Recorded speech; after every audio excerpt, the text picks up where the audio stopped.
Sobat Chemistry, di lingkungan kita ini banyak terdapat sistem koloid yang alami maupun buatan manusia.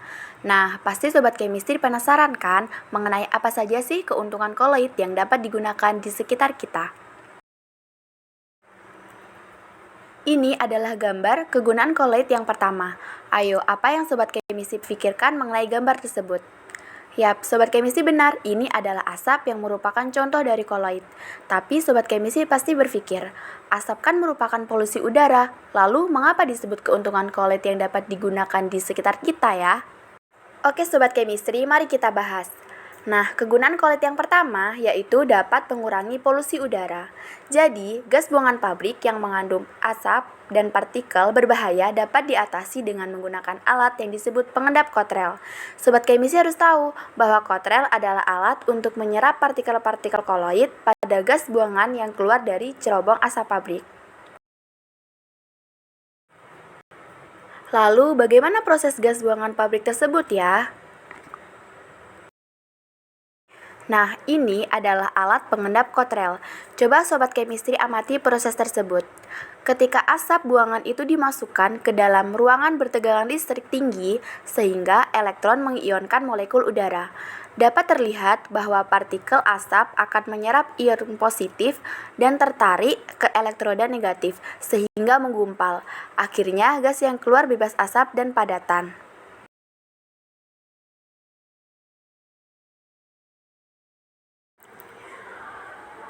Kalau ini Sobat Chemistry pasti tidak asing lagi kan dengan gambarnya? Yaps, ini adalah gambar lateks kebun.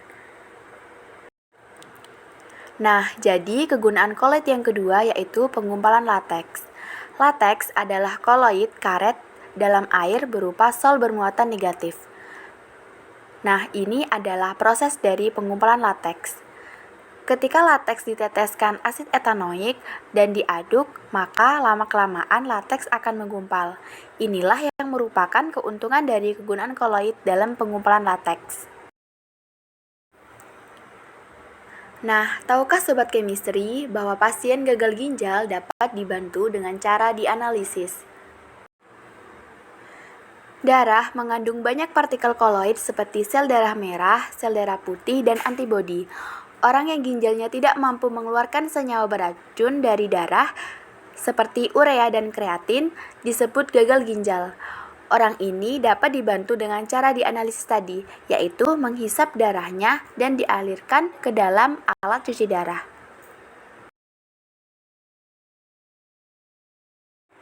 Nah, ini adalah gambar alat cuci darah.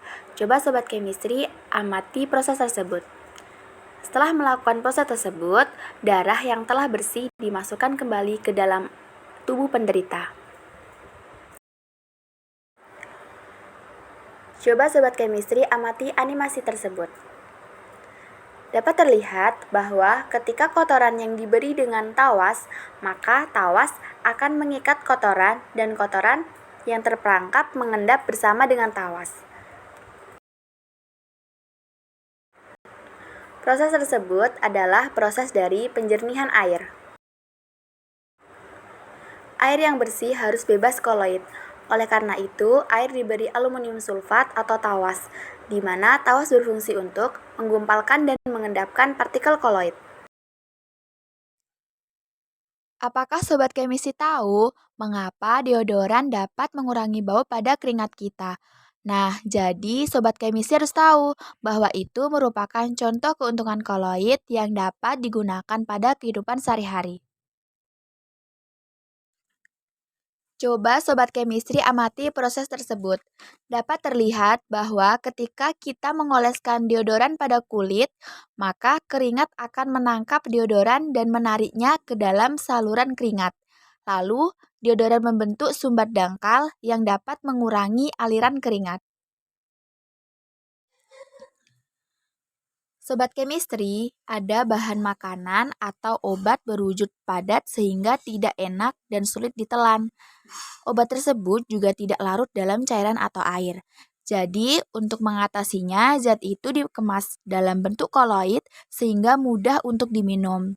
Inilah contoh keuntungan koloid yang dapat digunakan pada kehidupan sehari-hari yaitu sebagai bahan makanan dan obat.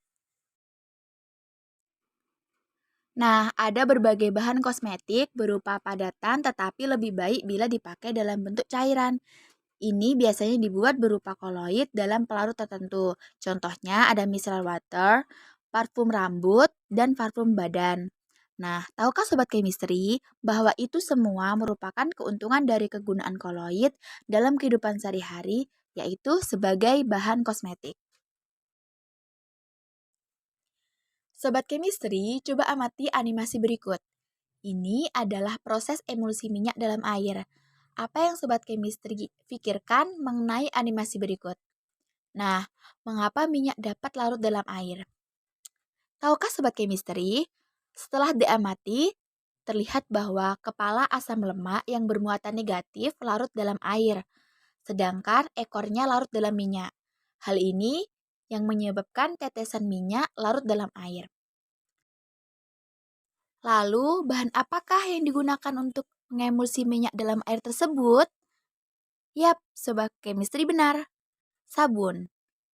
Nah, jadi sabun itu sebagai pembersih karena dapat mengemulsi minyak dalam air.